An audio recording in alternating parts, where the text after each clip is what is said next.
अस्सलाम वालेकुम स्टूडेंट्स। आज हमने फ़र्स्ट ईयर का चैप्टर नंबर 3 स्टार्ट करना है, जो कि है ट्रांसलेटरी मोशन से रिलेटेड। ट्रांसलेटरी मोशन वो होता है कि जब भी आपका कोई ऑब्जेक्ट स्ट्रेट लाइन में मूव करता है, या आप यूँ कह सकते हैं कि जब भी कोई ऑब्जेक्ट वन डायमेंशनल मोशन में मूव कर रहा होता है इन अ स्ट्रेट लाइन, तो इस किस्म के मोशन को हम ट्रांसलेटरी मोशन कहते हैं। ठीक है, अब ये जो हमारा चैप्टर है इसमें हमने चूँकि पिछला जो हमारा चैप्टर था उसमें हमने मोशन की टाइप्स के बारे में पढ़ा हुआ था, और 9th क्लास में भी हमने टाइप्स ऑफ मोशन पर डिस्कस किया हुआ होता है कि मोशन की बेसिक 3 टाइप्स होती हैं, जिसमें हम ट्रांसलेटरी मोशन कहते हैं। नंबर 1 हमने ट्रांसलेटरी मोशन पढ़ा होता है। इसके अलावा हमने रोटेशनल और रैंडम मोशन के बारे में पढ़ा हुआ होता है। ठीक है, अब इस चैप्टर में हमने जब भी कोई ऑब्जेक्ट स्ट्रेट लाइन में मूव कर रहा है तो उस ऑब्जेक्ट के डिफरेंट मोशन पैरामीटर, जैसे कि उस ऑब्जेक्ट की वेलोसिटी, उस ऑब्जेक्ट की डिस्प्लेसमेंट और उस ऑब्जेक्ट से प्रोड्यूस होने वाली एक्सेलरेशन के बारे में डिस्कस करना है। और फिर अगर कोई ऑब्जेक्ट आप देखते हैं कि वो स्ट्रेट लाइन में मूव करने के साथ साथ एक कर्व पाथ बना रहा है, यानी कि 2 डायमेंशनल मोशन उसकी हो रही है, तो 2 डायमेंशनल मोशन जो होती है किसी भी ऑब्जेक्ट की कर्व पाथ में, उसको हम कहते हैं प्रोजेक्टाइल मोशन। सो इस चैप्टर में हमने एक तो ट्रांसलेटरी मोशन से रिलेटेड मोशन पैरामीटर्स और फिर उनको कंबाइन करके हमने इक्वेशंस ऑफ मोशन डिस्क्राइब करनी है, और सेकेंडली हमने 2 डायमेंशनल मोशन जिसे कि हम प्रोजेक्टाइल मोशन कहते हैं उस पर बात करनी है। और इसके अलावा वो आपको बता रहे हैं कि जी हमने फ़िज़िक्स की ब्रांचेस में पढ़ा होता है ना, मैकेनिक्स फ़िज़िक्स की वो ब्रांच है जिसके अंदर हम किसी भी ऑब्जेक्ट के मोशन को स्टडी करते हैं। और फिर हमने कहा था कि मैकेनिक्स को हम फर्दर 2 टाइप्स में डिवाइड करते हैं। एक होती है काइनेमेटिक्स, जिसमें study of motion without causes describe किया जाता है, और दूसरा होता है डायनामिक्स, जिसमें हम study of motion with causes describe कर रहे होते हैं। सो हमारा ये जो चैप्टर है ये डायनामिक्स से रिलेटेड है, यानी कि जब जैसे जैसे आप चैप्टर में आगे चलेंगे मुख्तलिफ टॉपिक्स आप पढ़ेंगे, मोमेंटम या law of conservation of momentum, तो फिर हम बड़े डिटेल से ये बात समझेंगे कि कोई भी ऑब्जेक्ट अगर मूव कर रहा है तो फिर उसके मूव करने के कॉजेज़ क्या हैं। जिस ब्रांच में हम ऑब्जेक्ट की मूवमेंट को और मूवमेंट के कॉजेज़ को स्टडी करते हैं, फिज़िक्स की उस ब्रांच को हम डायनामिक्स का नाम देते हैं। ठीक है, सो ये था हमारा बेसिक सा चैप्टर का इंट्रोडक्शन, जिसमें मैंने आपको 3 बातें बताई कि straight line motion of an object in 1 dimension जो है उसको हम ट्रांसलेटरी मोशन कहते हैं। इस चैप्टर में हम 1 डायमेंशन के साथ साथ 2 डायमेंशनल मोशन पर भी बात करेंगे। 2 डायमेंशनल मोशन में जो बेसिक मोशन या जो सबसे इम्पॉर्टेंट हम डिस्क्राइब करते हैं वो प्रोजेक्टाइल मोशन है, और थर्ड ये चैप्टर हमें डायनामिक्स के बारे में बताया गया, यानी कि मोशन विद इट्स कॉजेज़। इसमें जितने भी हमने टॉपिक्स पढ़ने हैं वो फिज़िक्स की ब्रांच डायनामिक्स में इंक्लूड हो रहे होते हैं। ठीक है, सो हमारा इस चैप्टर का जो टॉपिक नंबर 3.1 है वो है equations of uniformly accelerated motion. हम लोगों ने 9th क्लास में इक्वेशंस ऑफ मोशन इससे पहले डिस्क्राइब की हुई होती हैं। आप लोगों को पता होता है फर्स्ट, सेकंड और थर्ड इक्वेशन ऑफ मोशन। ठीक है, अभी हम बारी बारी अपनी ये जो तीनों इक्वेशंस ऑफ मोशन है किसी भी यूनिफॉर्मली एक्सेलरेटेड ऑब्जेक्ट के लिए उनकी डेरिवेशन करते हैं। पेपर पॉइंट ऑफ व्यू से ये इंपॉर्टेंट लॉन्ग क्वेश्चन है, और मैंने आपको बताया था कि जब भी हम कोई डेरिवेशन कर रहे होते हैं तो सबसे पहले हम उसकी एक्सप्लेनेशन लिखते हैं। एक्सप्लेनेशन के बाद हम उसकी डायग्राम बनाते हैं, जो भी हमने एक्सप्लेन किया होता है उसी को हम डायग्राम में रिप्रेजेंट करते हैं, और देन स्टूडेंट्स हम उसके मैथमेटिकल स्टेप्स करते हैं। सो नंबर 1 जो है वो हमने first equation of motion derive करनी है। फर्स्ट इक्वेशन ऑफ मोशन हमने डिराइव करनी है, और फर्स्ट इक्वेशन ऑफ मोशन के लिए सबसे पहले आपने इसकी एक्सप्लेनेशन लिख लेनी है।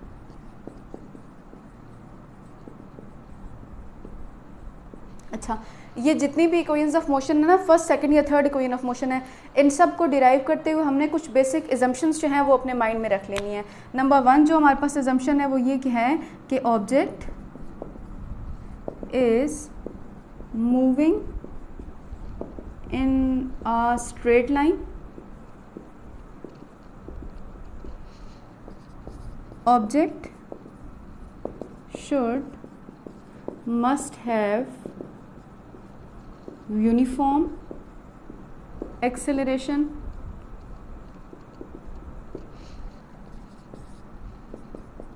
all the vectors, या आप यूँ कह सकते हैं कि we take only magnitude of all the vector quantities used, कि यहाँ पर जितनी भी हमने वेक्टर क्वांटिटीज़ इस्तेमाल की होंगी ना, आपने उन तमाम वेक्टर्स क्वांटिटी की का मैग्नीट्यूड लेना है, डायरेक्शन पर हमने बात नहीं करनी। नंबर 4 हमारे पास क्या है, velocity and all other quantities which are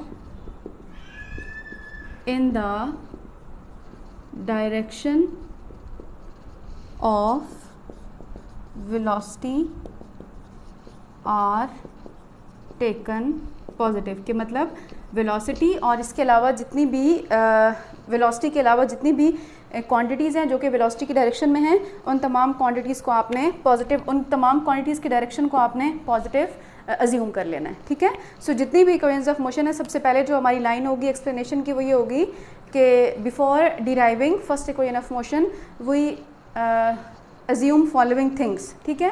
और उस अजम्पशन में हमारे पास ये 4 अजम्पशन आ जाएंगी कि हमारा जो ऑब्जेक्ट है जिसके लिए आप first equation of motion derive कर रहे हैं, स्टूडेंट्स वो स्ट्रेट लाइन में मूव कर रहे हैं, ऑब्जेक्ट की जो एक्सेलरेशन है वो यूनिफॉर्म है या कांस्टेंट एक्सेलरेशन से मूव कर रहा है। हमने सिर्फ जितनी भी फिजिकल क्वांटिटीज़ यूज़ हो रही हैं उन तमाम फिजिकल क्वांटिटी के मैग्नीट्यूड पर बात की है, तमाम फिजिकल क्वांटिटी में वेक्टर क्वांटिटीज़ के मैग्नीट्यूड पर बात की, क्योंकि स्केलर के पास तो स्टूडेंट्स होता ही सिर्फ मैग्नीट्यूड है ना, वेक्टर क्वांटिटीज़ के पास मैग्नीट्यूड के साथ डायरेक्शन भी होती है। इसलिए हमने यहाँ पर क्या अज्यूम किया कि हमारी डेरिवेशन में जितने भी वेक्टर्स यूज़ होंगे उन तमाम वेक्टर्स की हम पॉजिटिव डायरेक्शन लेंगे। और लास्ट हमने क्या कहा कि वेलोसिटी और वेलोसिटी की डायरेक्शन में मूव करने वाली तमाम फिजिकल क्वांटिटी की डायरेक्शन हम पॉजिटिव ले लेंगे। ठीक है। ये तो हमारी बेसिक अजम्पशंस हो गई थी। अब हमारे पास हमने इसकी डायग्राम बना लेनी है और फिर हम इसकी डेरिवेशन करेंगे। अब डायग्राम में देखिए हमने क्या सपोज करना है कि फॉर एग्जांपल कोई भी ऑब्जेक्ट है और वो ऑब्जेक्ट जो है वो ये पहले हम एक्सेस बना लेते हैं ना, ये हमारे पास टाइम एक्सेस है, टाइम को हमेशा सेकंड में लेते हैं, और ये हमारे पास वेलोसिटी एक्सेस है और वेलोसिटी को स्टूडेंट्स हमेशा मीटर पर सेकंड में लिया जाता है। ठीक है। तो हम कहते हैं कि इनिशियली जो ऑब्जेक्ट है वो रेस्ट से मूव करना स्टार्ट करता है और कुछ देर के लिए ना ऑब्जेक्ट एक सेम वेलोसिटी से मूव करना शुरू करता है, ये यहाँ तक। ठीक है। अब इस पॉइंट को मैंने ओ का नाम दे दिया और पॉइंट ओ से लेकर, सॉरी ओ तो ओरिजिन होता है, इस पॉइंट को मैंने ओ का नाम दे दिया और इसको ए का नाम दे दिया। तो ओ से लेकर ए तक की जो वेलोसिटी है उसको हम इनिशियल वेलोसिटी कह रहे हैं। ठीक है। अब पॉइंट ए के बाद ऑब्जेक्ट की वेलोसिटी आहिस्ता आहिस्ता ये देखें ये इंक्रीज़ करना स्टार्ट करती है और ये पॉइंट बी तक जो है वो ऑब्जेक्ट की वेलोसिटी इंक्रीज़ करती है। ठीक है। अब हम क्या कहते हैं कि जी पॉइंट बी पर वेलोसिटी की वैल्यू क्या है, तो उसके लिए आपको वाई एक्सिस की तरफ एक परपेंडिकुलर ड्रॉ करना पड़ेगा अगर आप वेलोसिटी की वैल्यू चेक करना चाहते हैं। और पॉइंट बी पर टाइम की वैल्यू क्या है, उसके लिए आपको एक्स एक्सिस की तरफ एक परपेंडिकुलर ड्रॉ करना पड़ेगा जो आपको ये बताएगा कि टाइम की वैल्यू क्या है। तो देखें वन बाय वन हम परपेंडिकुलर्स ड्रॉ कर लेते हैं। ये देखें ये परपेंडिकुलर हमने वाई एक्सिस की तरफ ड्रॉ कर लिया और ये परपेंडिकुलर स्टूडेंट हमने एक्स एक्सिस की तरफ ड्रॉ कर लिया। अब हम इनको नेम्स देना शुरू कर देते हैं। तो इस पॉइंट को मैंने सी का नेम दे दिया और एक्स एक्सिस पर जो पॉइंट था उसको मैंने डी का नाम दे दिया। अब आप देखें कि ओ से लेकर ए तक का जो वेलोसिटी है उसको हमने इनिशियल वेलोसिटी कहा है। पॉइंट ए के बाद आहिस्ता आहिस्ता ऑब्जेक्ट की वेलोसिटी ने बढ़ना शुरू किया, कहाँ तक, पॉइंट बी तक। तो पॉइंट बी से लेकर पॉइंट ओ तक कहें या डी तक कहें, ऑब्जेक्ट की जो वेलोसिटी है वो हो जाएगी वी एफ। तो देखिए यहाँ से मैंने नाम ले लिया इसको वी एफ। और हमारे ग्राफ में जो ये जो बी से लेकर सी तक का पॉइंट है ना, इसको स्टूडेंट्स हम कहते हैं गेन इन स्पीड और ये हमारे पास इक्वल होता है ए टी के। ठीक है। ये आपने डायग्राम में मेंशन कर लेना है। अब देखिए हमने सबसे पहले फर्स्ट इक्वेशन ऑफ मोशन पर बात करनी है। तो हमारे पास ऑब्जेक्ट की जो वेलोसिटी है वो पॉइंट ए से लेकर बी तक चेंज हो रही है ना, तो हम यहाँ पर फार्मूला यूज़ करते हैं slope of line A B. Slope of line A B, हमारे पास जो किसी भी स्ट्रेट लाइन के स्लोप का फार्मूला होता है स्टूडेंट, वो होता है वाई एक्सिस पर आने वाली value dividing with x axis पर आने वाली वैल्यू। तो देखिए वाई एक्सिस पर आने वाली वैल्यू जो है ये बी सी है और एक्स एक्सिस पर आने वाली जो वैल्यू है वो ए सी है, ए से लेकर सी तक है। ठीक है। और ये जो सारी बी सी और ए सी है ये सारी वैल्यू हमें एक्सेलरेशन की मिल रही है, बी सी बाय ए सी हो जाएगा। ठीक है। अब देखें आपने सिर्फ अगर इस बी सी वाले पोर्शन की वैल्यू लेनी है तो आपको कैसे मिलेगी, वो आप यहाँ पर देखें। तो हम यूँ इस लाइन के लिए लिख सकते हैं ना कि सिंस बी सी यानी कि ये फासला plus C D equals to B D है, यानी कि जो टोटल पॉइंट बी से लेकर डी तक का डिस्टेंस है वो sum of B C plus C D है, ठीक है। अब आपने यहाँ से बी सी कैलकुलेट करना है, तो फिर वो क्या हो जाएगा, वो हो जाएगा point B D minus C D. इस वैल्यू को उठाकर हम अपनी इक्वेशन में पुट कर लेते हैं स्टूडेंट्स। तो हमारे पास क्या आ जाएगा, a is equals to B C की जगह पे हम पुट करेंगे B D minus C D dividing with A C. अब इनकी वैल्यूज़ पुट कर लेनी है। पॉइंट बी से लेकर पॉइंट डी तक की जो वेलोसिटी है दैट इज़ वी एफ, तो हम लिख लेंगे V F minus point C से लेकर डी तक की जो वेलोसिटी है दैट इज़ वी आई, और पॉइंट ए से लेकर सी तक देखें अगर ये वाला टाइम एक्सेस है इसका मतलब है ये वाला भी हमारे पास टाइम होगा ना, हम लिख लेते हैं टाइम। इक्वेशन को रीअरेंज कर लें तो A T equals to V F minus V I आ जाएगा। इक्वेशन को सिंप्लीफाई कर लें तो V F is equals to, इसको इधर ही रहने देते हैं, ये इधर माइनस हो रहा है इस तरफ प्लस हो जाएगा, तो प्लस ए टी। इस इक्वेशन को हम रीअरेंज कर लें, रीअरेंजिंग तो V F is equals to V I plus A T. ये जो होती है इसको हम फर्स्ट इक्वेशन ऑफ मोशन कह रहे होते हैं, ठीक है। तो ये हमारे पास कुछ बेसिक स्टेप्स हैं जिनके थ्रू आपने फर्स्ट इक्वेशन ऑफ मोशन को डिराइव कर लेना है। सबसे पहले आपने एजम्पशन की लिखी, ये जो हमने एजम्पशन यूज़ किए हैं, फिर हमने डायग्राम बनाई और डायग्राम के साथ आप मेंशन करेंगे, ठीक है, कि we consider a body which is moving from point O to A with velocity with constant velocity V I, ठीक है।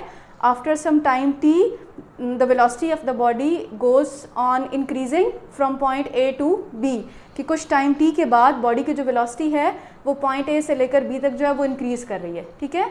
From point B to O the velocity of the body is VF, ठीक है। और फिर आप लिखेंगे कि from the graph BC is equals to gain in speed AT, सही हो गया। और लास्टली हमारे पास क्या आ जाएगा कि जी the slope of line AB is equals to, फिर आप ये लिख लेंगे या लास्ट लाइन हमारे पास आ जाएगी वो use the formula for slope of straight line, और फिर आप लिखोगे स्लोप ऑफ लाइन AB, जो स्ट्रेट लाइन का फार्मूला होता है वो y बाय x होता है, तो आपने y axis by x axis लिख लिया। अब ग्राफ के इस A से लेकर B तक वाले पोर्शन में चूँकि वेलोसिटी में इंक्रीज़ आ रहा है ना, तो इसलिए आपने ग्राफ का इतना सा पोर्शन लिया A B C। First equation of motion के लिए आपने ग्राफ का इतना सा पोर्शन जो है वो अंडर डिस्कशन लिया, ये वाला पोर्शन, ठीक है। देन हमारे पास y बाय x आ जाएगा, y एक्सिस में बी सी बाय ए सी आ जाएगा। वैल्यूज़ लिखनी है, बी सी की थोड़ी सी वैल्यू यहाँ से देखकर पुट करनी है, और इक्वेशन ये जो आपने इक्वेशन में कॉर्नर्स को नाम दिए हैं, इन कॉर्नर्स की जगह पर वेलोसिटी वाली जो भी आपने वैल्यूज़ ली हुई हैं वो पुट करनी है, रीअरेंज करना है, तो आपके पास फर्स्ट इक्वेशन ऑफ मोशन आ जाएगी V F is equals to V I plus A T, ठीक है।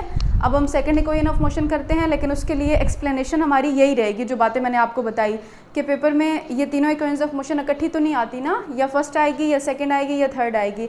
तो सबसे पहले आपने अजम्पशंस लिखनी होंगी, अजम्पशंस के बाद आपने डायग्राम बनानी है, और डायग्राम के बाद जैसे मैंने आपको वर्बली एक्सप्लेनेशन बोली है कि आपने एक बॉडी लेनी है जो कि पॉइंट ओ से लेकर ए तक कांस्टेंट वेलोसिटी से मूव कर रही है, फिर उसकी वेलोसिटी इंक्रीज़ कर रही है इन सम टाइम t, और वो जो आपके डिफरेंट पॉइंट्स हैं वो पॉइंट्स के वैल्यूज़ आपने मेंशन करनी है, फिर आपने जो है वो डेरिवेशन स्टार्ट करनी है। तो इसी तरह सेकंड इक्वेशन ऑफ मोशन में भी एक्सप्लेनेशन भी लिखनी है, सेम यही डायग्राम बनानी है, और जो एक्सप्लेनेशन मैंने बोली वो भी लिखनी है, और फिर नेक्स्ट में हम चलकर जो है वो इसकी डेरिवेशन करेंगे, जो कि अभी हम सेकंड इक्वेशन ऑफ मोशन के लिए करते हैं, ठीक है। आप में से कोई नोट करना चाहे तो आप एक दफ़ा फिर इसको देख लें, ये आप लोगों ने एक दफ़ा मैंने लिख दिया, आप लोगों ने इसी को हर एक इक्वेशन ऑफ मोशन के स्टार्ट में लिखना होगा।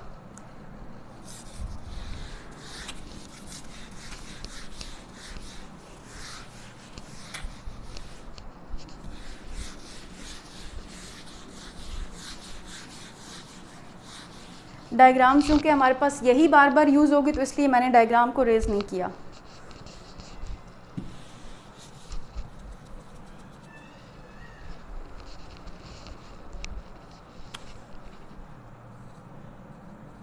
नेक्स्ट जो है वो हमारे पास सेकंड इक्वेशन ऑफ मोशन है। सेकंड इक्वेशन ऑफ मोशन के लिए देखें, अभी जो हमने सेकंड इक्वेशन ऑफ मोशन का हमारा बेसिक पर्पस होता है ना, उसमें हमने टोटल डिस्टेंस कैलकुलेट करना होता है। तो सेकंड इक्वेशन ऑफ मोशन के लिए हमने टोटल डिस्टेंस, अगर आप ग्राफ का देखें तो वो बनता है फ्रॉम पॉइंट ओ से ए, फिर बी और फिर डी तक। इसका मतलब है सेकंड इक्वेशन ऑफ मोशन के लिए जो आप ग्राफ का पोर्शन लेंगे या जिसके ज़रिए से आप अपनी डेरिवेशन करेंगे वो सारा पोर्शन इंक्लूडेड होगा, पॉइंट ओ से लेकर वापस पॉइंट डी तक। तो हम क्या करेंगे कि सेकेंड इक्वेशन के लिए ग्राफ में ये सारा पोर्शन इंक्लूडेड होगा, ठीक है। अब हमने टोटल डिस्टेंस कैलकुलेट करना है, तो हम लिखेंगे total distance is equals to area of trapezium OABD, ठीक है। अच्छा, अब टोटल डिस्टेंस को स्टूडेंट्स हम एस से रिप्रेजेंट करते हैं और एरिया ऑफ ट्रेपीजियम का फार्मूला होता है 1/2 sum of parallel sides multiplying with height, ठीक है। अब आप अपने ग्राफ में ले लें 1/2। अगर आप सम ऑफ पैरेलल साइड्स पर बात करते हैं तो देखें ये OA और BD ये आपस में पैरेलल साइड्स हैं, तो आप लिखेंगे students OA plus BD multiplying with, अगर आप हाइट लेते हैं तो देखिए ये वाला पोर्शन जो है वो हमें हाइट को डिस्क्राइब करके बता रहा है, मल्टीप्लाइंग बाय OD आ जाएगा, ठीक है। अब बारी बारी इनकी वैल्यू पुट कर लें, तो 1/2 O से लेकर A तक, ये देखें O से लेकर A तक का जो पॉइंट है वो किसके इक्वल है, VI के इक्वल है, प्लस B से लेकर D तक का जो पॉइंट है, ये देखें ये पॉइंट B से लेकर D तक की जो वैल्यू है ये VF के इक्वल है, और मल्टीप्लाइंग विद O से लेकर D तक का जो पॉइंट है ये टाइम के इक्वल है, तो हम मल्टीप्लाई कर लेंगे टाइम के साथ, ठीक है। अब आपने लिखना है स्टूडेंट्स कि ये जो हमने VF लिखा हुआ है ना, इस VF की जगह पर आपने वैल्यू सब्स्टिट्यूट करनी है ग्राफ से यूज़ करते हुए, और ग्राफ को यूज़ करते हुए आप वैल्यू कैसे सब्स्टिट्यूट करेंगे कि देखें हम अपने ग्राफ में देखें ना, तो हमने लिखा है कि गेन इन स्पीड AT है, और ये जो गेन इन स्पीड में ग्राफ का ये B और C वाला फैक्टर है ये किस चीज़ के इक्वल होगा, वो हम कैसे कैलकुलेट कर सकते हैं कि देखें BC is equals to BD जो है वो इन टर्म्स ऑफ वेलोसिटी किसके इक्वल है, VF के इक्वल है। देखें B से लेकर D तक की जो वैल्यू है वो VF के इक्वल है, तो आप लिख सकते हो ना VF माइनस CD लिखा हुआ है, देखिए C से लेकर D तक की वैल्यू किसके इक्वल है, VI के इक्वल है, तो VF माइनस VI आ जाएगा, और साथ में जो गेन इन स्पीड वाले फैक्टर में आप पुट करें ना, तो फिर आप यूँ लिखेंगे ना, देखें आपके पास बन जाएगा gain in speed is equals to AT, यानी कि VF minus VI is equals to AT। अगर आप VF की वैल्यू ले रहे हैं तो वो VI प्लस AT हो जाएगा, ठीक है। इस वैल्यू को उठाकर आपने यहाँ पे पुट कर देना है, तो मैं यहाँ पे लिखती हूँ from graph VF is equals to VI plus AT, ठीक है। इसको यहाँ पर पुट कर दें तो हमारे पास इक्वेशन हो जाएगी S is equals to 1/2 VI plus AT multiplying with T, ठीक है। अब इसको सिंप्लीफाई कर लें, S is equals to 1/2 2VI plus हमारे पास हो जाएगा AT मल्टीप्लाइंग विद T, बारी बारी सिंप्लीफाई कर लेते हैं, 1/2 2VIT प्लस 1/2 AT का स्क्वायर आ जाएगा, ये वाला 2 इसके साथ कैंसिल, तो S is equals to VIT plus half AT square. ये स्टूडेंट्स हमारे पास सेकेंड इक्वेशन ऑफ मोशन की मैथमेटिकल फॉर्म होती है, S is equals to VIT plus half AT square, ठीक है। इसमें भी सिंपल स्टेप्स हैं, जस्ट पहले आपने फर्स्ट इक्वेशन ऑफ मोशन का जो बेसिक पर्पस होता है वो आपने एक्सेलरेशन कैलकुलेट करनी होती है, ठीक है। सेकंड और थर्ड इक्वेशन ऑफ मोशन दोनों में आपने डिस्टेंस कैलकुलेट करना होता है। सो देखें ये जो हमारी पूरी एक शेप बन रही है ग्राफ में देखने से पॉइंट O, A, B और D तक, ये एक ट्रेपीजियम बन रही है, तो आप लोगों ने यहाँ पर एरिया ऑफ ट्रेपीजियम का फार्मूला लगाना है। एरिया ऑफ ट्रेपीजियम का फार्मूला जो हमने मैथ्स में पढ़ा होता है वो ये होता है कि 1/2 sum of parallel sides multiplying with height, इन सारी वैल्यूज़ को पुट करना है। याद रखिएगा इस VF की जगह पे आपने ग्राफ में से सब्स्टिट्यूशन यूज़ करनी है, और इस इक्वेशन को सिंप्लीफाई करेंगे स्टूडेंट्स तो हमारे पास वैल्यूज़ को पुट करके सिंप्लीफाई करके सेकेंड इक्वेशन ऑफ मोशन आ जाएगी, जो कि होती है S is equals to VIT plus half AT square, ठीक है।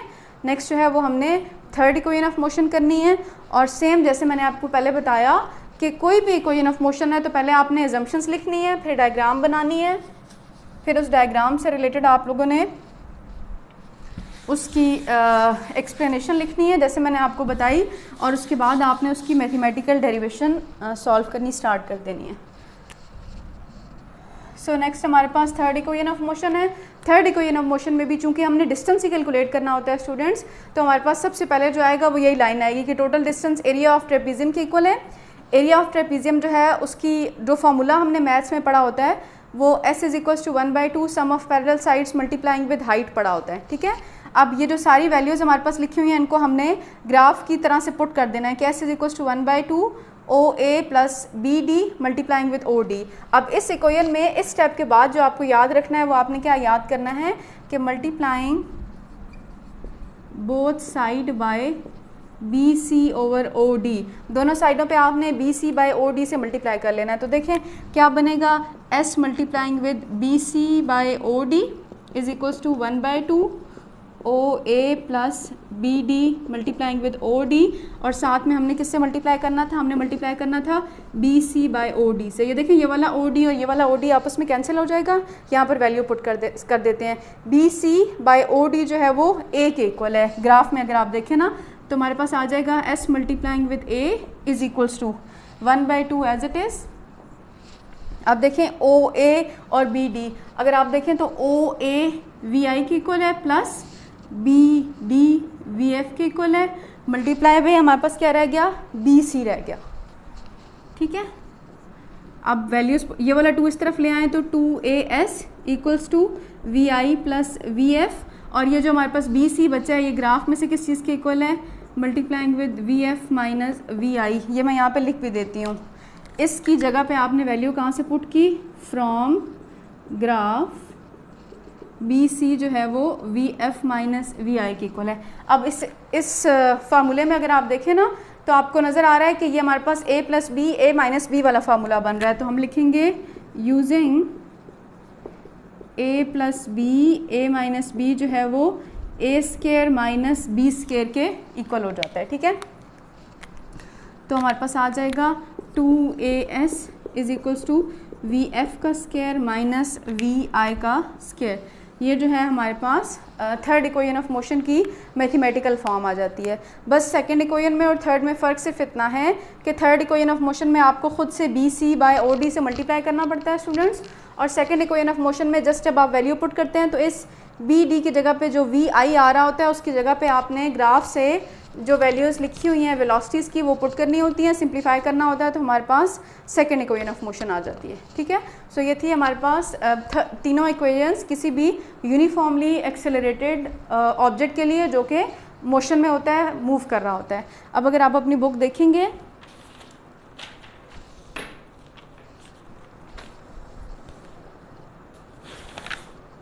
तो आपकी बुक में देखें पेज नंबर 30 है, और पेज नंबर 30 पर जहाँ पर equation of uniformly accelerated motion लिखा हुआ है ना, वहाँ पर उसने आपको ब्लू सी लाइंस में बेसिक 3 अजम्पशंस बताई हैं। यही अजम्पशंस मैंने भी लिखी हैं, आपने ये अजम्पशंस याद करनी है। इसके बाद फर्स्ट इक्वेशन ऑफ मोशन में लिखा हुआ है, जो एक्सप्लेनेशन मैंने आपको इधर ग्राफ के साथ बोली है ना, ये फर्स्ट इक्वेशन ऑफ मोशन में लिखी हुई है कि consider a body moving with initial velocity VI in a straight line, यहाँ से लेकर और पेज नंबर 31 में पहली 3 लाइन्स सो यहाँ तक। ठीक है, next second equation of motion में भी पहली 3 लाइन इसकी एक्सप्लेनेशन में है, और students third equation of motion में पहली 3 लाइंस भी उसने आपको इसकी एक्सप्लेनेशन लिखकर बता दी है। उसके अलावा इसकी डेरिवेशन है जो कि मैंने आपके सामने बारी बारी सॉल्व कर दी है। ठीक है, इसके बाद वो जो हमें इसी टॉपिक नंबर 3.1 में छोटा सा टॉपिक बता रहा है ना, वो है फ्री फॉल ऑब्जेक्ट। अब फ्री फॉल ऑब्जेक्ट क्या होता है, देखिए आपको अपने नाम से ज़ाहिर कर रहा है ना कि अगर कोई ऑब्जेक्ट जो है फ्री फॉल ऑब्जेक्ट, अगर कोई ऑब्जेक्ट जो है वो फ्रीली मूव कर रहा होता है, मूव करने से मुराद है फ्रीली फॉल कर रहा होता है। कोई भी ऑब्जेक्ट फ्रीली फॉल क्यों करता है कि हमें पता है कि अर्थ के अंदर फोर्स ऑफ ग्रेविटी मौजूद है, और अर्थ अपनी फोर्स ऑफ ग्रेविटी की वजह से हर ऑब्जेक्ट को अपनी तरफ अट्रैक्ट कर रही होती है। कोई भी object irrespective of its mass, कि मतलब उसका मैस ज़्यादा है या कम है, अर्थ जो है वो हर ऑब्जेक्ट को अपनी तरफ अट्रैक्ट करती है विद सम एक्सेलरेशन, जिसको हम ग्रेविटेशनल एक्सेलरेशन कहते हैं, ग्रेविटेशनल एक्सेलरेशन कहते हैं। और स्टूडेंट्स इस ग्रेविटेशनल एक्सेलरेशन की वैल्यू 9.8 मीटर पर सेकंड स्क्वायर होती है, या अप्रॉक्सीमेटली 10 होती है। ठीक है, तो फ्री फॉल ऑब्जेक्ट वो होते हैं कि वो ऑब्जेक्ट जो अर्थ की ग्रेविटेशनल फोर्स की वजह से फ्रीली अर्थ की तरफ फॉल कर रहे होते हैं, उन ऑब्जेक्ट्स को हम फ्री फॉल ऑब्जेक्ट कहते हैं। अब आपके इर्रेस्पेक्टिव ऑफ देयर मैसेज, ये बात आपने याद रखनी है। ठीक है, अब ये जो फ्री फॉल ऑब्जेक्ट के लिए इक्वेशंस ऑफ मोशन है उसमें हमने सिर्फ 2 चेंजेस लगानी होती हैं।